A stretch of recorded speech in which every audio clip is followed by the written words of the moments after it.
Hi, I am Beth Milham.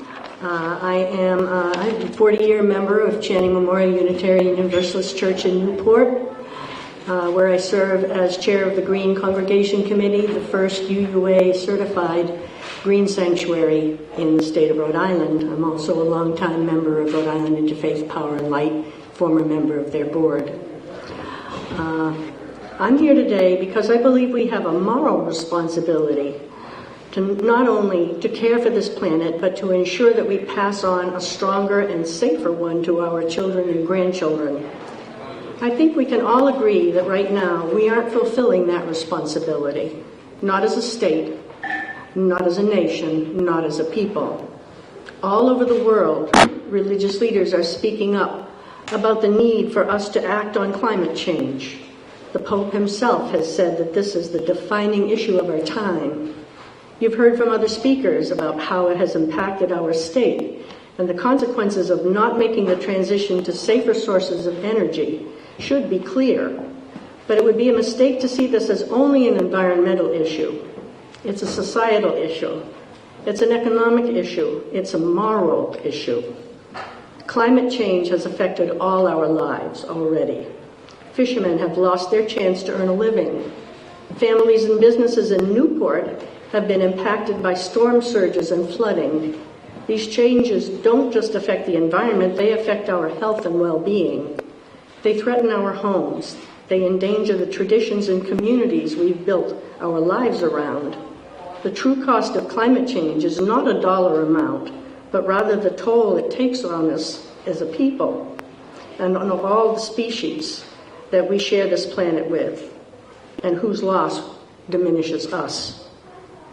I think of my grandchildren, and my heart breaks that they might not be able to grow up in the same beautiful state that their parents did. I want them to be able to walk along the coastline in Newport, to eat our delicious seafood. I want them to feel safe from natural disasters. But until we act, carbon emissions will continue to fuel climate change.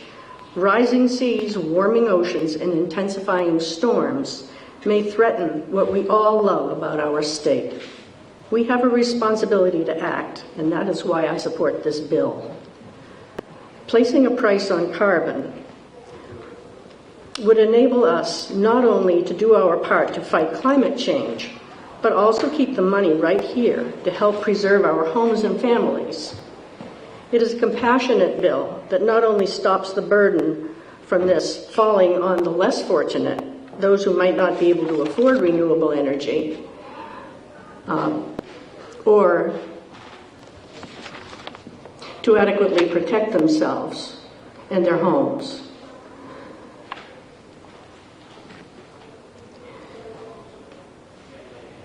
As a Unitarian Universalist, I espouse our denomination's 7 principles, and most especially the 7th, which states that we affirm and promote respect for the interdependent web of all existence of which we are a part.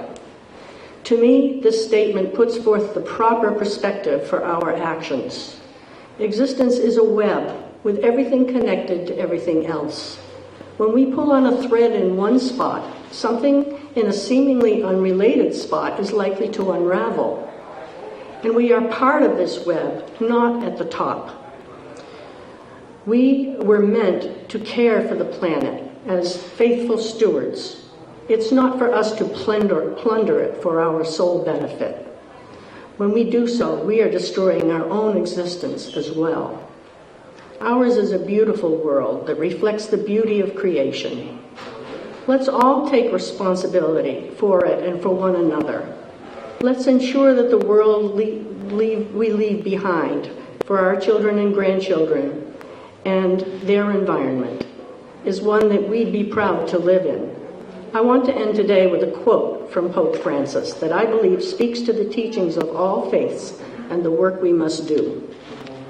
We need to regain the conviction that we need one another, that we have a shared responsibility for others and for the world, and that being good and decent are worth it.